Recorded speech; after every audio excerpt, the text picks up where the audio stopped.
మీ ఎలాంటి వ్యాపార ప్రకటనలకైనా వెంటనే మా ఛానల్ సంప్రదించండి. ప్రస్తుతం మనతో పాటు ప్రముఖ ఆధ్యాత్మికవేత్త, astrologer professor doctor Mallapudi Satyanarayana Murthy గారు ఉన్నారు. గురువుగారితో మాట్లాడేద్దాం. నమస్కారం గురువు. నమస్కారం మణికంఠ గారు. గురుగారు, 2026 కొత్త సంవత్సరం కర్కాటక రాశి వారి పరిస్థితి విశేషంగా ఈ కొత్త సంవత్సరంలో ఏ విధంగా ఉండబోతుంది? ఎలాంటి పరిహారాలు దైవారాధనలో ఉంటాయి? కొత్త సంవత్సరం వీళ్ళకి విశేషంగా కలిసి వస్తుందంటారు? కర్కాటక రాశి వారికి ఈ యొక్క 2026 సంవత్సరంలో బాగుండబోతుందని ఓపెనింగ్ బ్యాట్స్మెన్ లాగా మన యొక్క వరల్డ్ ఉమెన్స్ కప్ కొట్టుకెళ్ళిపోయిన హర్మోన్ ప్రీత్ కౌర్ కొట్టుపడేసింది. లేటుగా వచ్చినా కొట్టేసింది. ఆ విధంగా ఇంకేముంది, కర్కాటక రాశి బాగుందని ఆమెను బట్టి చెప్పేసుకోవచ్చు. కొంచెం లేటుగా అవుతుంది అంతే.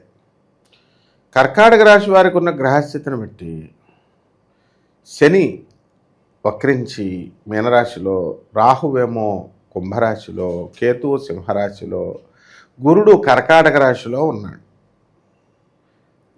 దాని ద్వారా 2026 సంవత్సరంలో మే 14వ తారీఖు నుంచి గురుడు కర్కాటక రాశిలోకి వస్తాడు. ఇక అక్టోబర్ నెలాఖరు కల్లా 2026 సంవత్సరంలో చక్కగా మనకి ఈ యొక్క రాహువు కర్కాటక రాశిలోకి, మకర రాశిలోకి, కేతువు సింహరాశి నుంచి కర్కాటక రాశిలోకి రావడం జరుగుతుంది. చిన్న రాశుల, చిన్న నక్షత్రాలైనటువంటి, చిన్న గ్రహాలైనటువంటి మన యొక్క బుధ, కుజ, మిగతా శుక్ర, రవి గ్రహాలను కూడా మనం చంద్రుడిని పరిగణలోకి తీసుకొని అన్నిటిని కూడా ఏ ఏ నెలల్లో ఎలా ఉన్నాయో చూసి ఈ యొక్క మనం 2026 సంవత్సరంలో కర్కాటక రాశి వారికి జరగబోయేది విశ్లేషణ చేస్తున్నాం. ఈ యొక్క కర్కాటక రాశి వారికి అందరికీ కూడా వృత్తి మీద ఎక్కువ ఇంపార్టెన్స్. ఉద్యోగాలు బాగా వస్తాయి వీళ్ళకి. ఉద్యోగ టెస్టులు రాస్తూ ఉంటారు, క్యాంపస్ ఇంటర్వ్యూలకు వెళ్తూ ఉంటారు. మొగుళ్ళతో కాపురం చేయండి అమ్మా అని పెళ్ళిళ్ళు చేస్తే మొగుళ్ళతో కాపురం చేయకుండా టెస్ట్లో గెస్ట్లో అని కూర్చుంటే ఏమొస్తుంది? వాడు కోర్టులకు వేసేస్తాడు. ఏంట్రా నువ్వేసేది మేమే ముందేసేస్తామని కర్కాటక రాశి వాళ్ళు చాలామంది అమ్మాయిలు కారణాలు వేరే వేరే, పాపం ఈ చదువు కోసం, ఉద్యోగం కోసం అని కాదు, ఏదో రకాల కారణాల కోసం వాళ్ళు కోర్టుల్లోకి వెళ్ళడం జరిగింది. అందులో భాగంగా ఒక గుడ్డమ్మాయి, రేచీకటి ఉన్నటువంటి అమ్మాయి ఈ యొక్క భర్త మీద కాపురానికి తీసుకెళ్ళమని 4 సంవత్సరాల నుంచి ఫైట్ చేస్తుంది. కర్కాటక రాశి వాళ్ళ దెబ్బకి జడ్జీలే పారిపోతున్నారు. జడ్జీలకే పోస్టింగ్లు లేకుండా పోతున్నాయి. జడ్జీలకి ఏకంగా బెంచ్ మీదకి రాదు, జడ్జికి ట్రాన్స్ఫర్ అయిపోద్ది, ఇంకో కొత్త జడ్జికి పోస్టింగ్ గవర్నమెంట్ ఇవ్వట్లేదు. అంత పవర్ఫుల్గా ఉంది ఇప్పుడు కర్కాటక రాశి వాళ్ళందరికీ. ఇకపోతే ఈ కర్కాటక రాశి వాళ్ళకి ఆదాయాలు బ్రహ్మాండంగా పెరుగుతాయి. డబ్బుల విషయంలో కొదవలేదు. కొత్త కొత్త బట్టలు కొంటారు, కొత్త కొత్త వస్తువులు కొంటారు, బంగారాలు కొంటారు. కానీ మనశ్శాంతి ఉండదు, ఎక్కడో ఏదో ఒకటి ఆలోచిస్తూ ఉంటారు.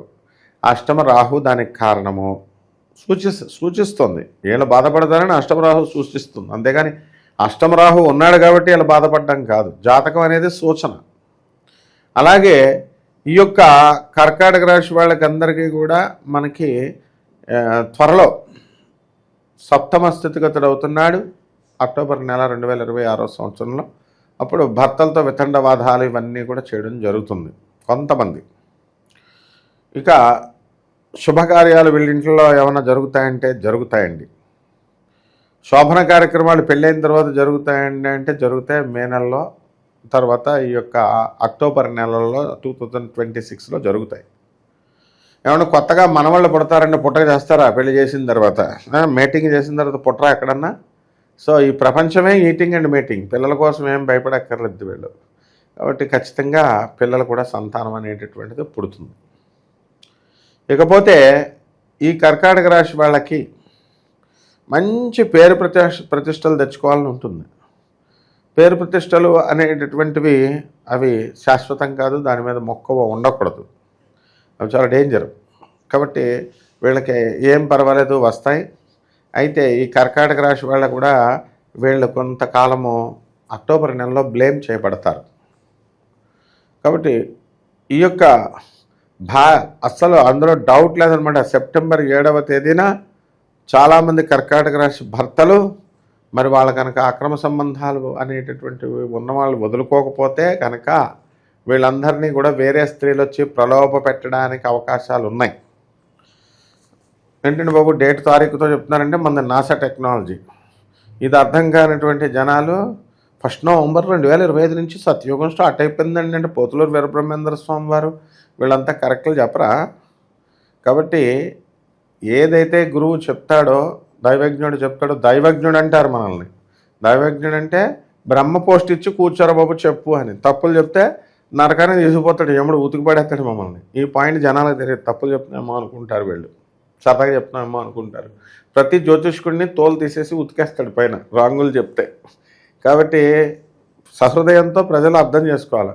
వీళ్ళేమో అక్రమ సంబంధాలు పెట్టుకోవచ్చు, కానీ వీళ్ళ మొగుళ్ళు అక్రమ సంబంధాలు అన్నారండి, మా ఆయనని అక్రమ సంబంధాలు అన్నారండి, మేము ఎలా అండి మా ఆవిడ నన్ను కొడుతుందండి అంటాడు ఒకడు. ఇవన్నీ ఉన్న వాళ్ళ గురించి చెప్తున్నాం, అందరి గురించి కాదు కదా. అటువంటి వాళ్ళు మానండి అని చెప్తున్నాం మంచి కోసం.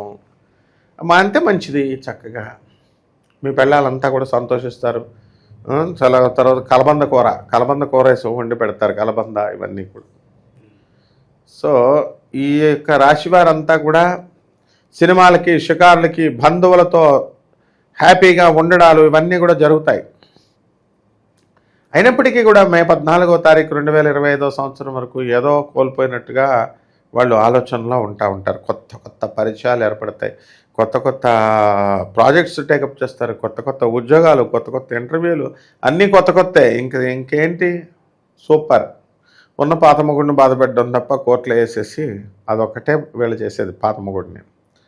ఇకపోతే ఈ యొక్క రాశి వారికి అందరికీ ఉద్యోగాల విషయంలో మనకి డోకా లేదు, సంపాదనలో డోకా లేదు. ట్రాన్స్ఫర్లు వీరు కోరుకున్న చోటకి వచ్చేస్తాయి. కాంట్రాక్టర్లు ఉంటారు, గవర్నమెంట్ కట్టేవి అవన్నీ కూడా కట్టారు. బిల్స్ ఇవన్నీ కూడా మరి రావాలి కదా, గవర్నమెంట్ శాంక్షన్ చేయాలి కదా, చేస్తుంది. సో ప్రైవేట్ ఉద్యోగాలు చేస్తున్నటువంటి వాళ్ళకి వీళ్ళకి గుర్తింపు కావాలి కదా, మరి గుర్తింపు ఇస్తారు కష్టపడేటటువంటి వాళ్ళకి. ప్రమోషన్స్, ఇన్సెంటివ్స్, ట్రాన్స్ఫర్స్ ఇవన్నీ కూడా వచ్చేయడం జరుగుతుంది.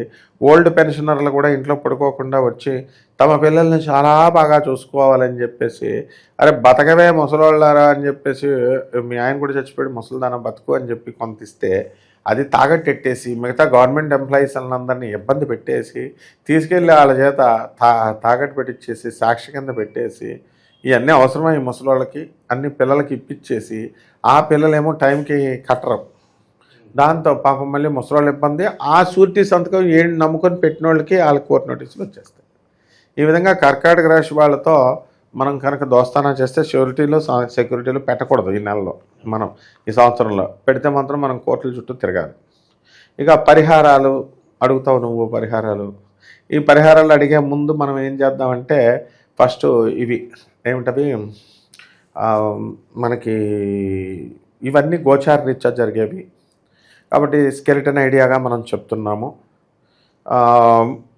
ఇక వ్యక్తిగత జాతకాలు చూసుకోవాలా. వ్యక్తిగత జాతకాల్లో ఉన్నటువంటి ప్లానెట్స్ నీసపట్టాడా, వక్రించాడా ఇవన్నీ కూడా చూడాలి. దానివల్ల ఏమవుతుందంటే అండి, వీళ్ళకి డబ్బు, ఉద్యోగం స్థిరంగా ఉంటుందా, ఊడిపోతుందా, వీళ్ళు ఏం చేయాలి, అసలు మనిషి ఎందుకు ఎదగలేకపోతున్నాము, పిల్లల సంతాన ప్రాబ్లమ్స్ ఇవన్నీ ఉంటాయి. సరే, ఇటువంటి వాళ్ళకి పరిష్కారం ఉంది. పరిష్కారం ఏంటంటే గోకర్ణం వెళ్ళాలా, అక్కడ శుభ్రంగా మోక్షనారాయణ బలి పూజ కానీ, నారాయణ బలి పూజ కానీ, ఇలాగ ఆశ్లేష బలి పూజ కానీ ఉంటాయి. అవన్నీ మనం చెప్తాం వాళ్ళకి. ఇవి కామన్గా వెళ్ళేది. అది మనం చక్కగా ఈ యొక్క క్రింద స్క్రోల్ అయ్యేటటువంటి నెంబర్లకు మనం వెళ్తే మరి నీ ఆధ్వర్యంలోనే మనం భక్తులను తీసుకెళ్ళొచ్చు చక్కగా. ఎందుకంటే వాళ్ళకి మంచి చేయడానికి మనకేం డబ్బులు అవసరం లేదు, మనకేమి దానికోసం కాదు, మంచిగా ఉండాలని అంటే అలాంటి అవసరమైన వాళ్ళకి. సో ఈ రకంగా మళ్ళీ జనరల్ ఏమన్నా మా దగ్గర డబ్బులు లేనటువంటి వాళ్ళకి మనం చెప్తున్నాం పరిహారాలు ఏంటంటే అవి రాహు జపం చేసుకోవాలా, రాహు స్తోత్రాలు చదవాలా, రాహుకి కిలోంపావు మినువుల్ని ఆవుపేడ రంగు ఉన్నటువంటి వస్త్రాన్ని ఇచ్చి పేద బ్రాహ్మణులకి శనివారం నాడు ఉదయం 8 గంటలకి దానం చేసుకోవాలా. అలాగే దశమహావిద్యల్లో ఒకటైనటువంటి బగలాముఖి అమ్మవారి యొక్క హోమాన్ని వీళ్ళ ఇళ్లలో జరిపించుకోవాలా. మినపసున్నండల్ని పేదవారందరికీ పంచడము, తర్వాత పేదవాళ్ళు, వికలాంగులు, అనాథలు, సాధువులకి వీళ్ళకి దాన ధర్మాలు చేసుకోవడం ద్వారా వీళ్ళకి అందరికీ కూడా కర్కాటక రాశి వాళ్ళందరూ బ్రహ్మాండంగా ఉంటుంది నాయన. ఓవరాల్గా 2026 ఈ రాశి వాళ్ళందరికీ ఏ విధంగా ఉంటుందో చాలా బాగా వివరించారు. ధన్యవాదాలు. ధన్యవాదాలు.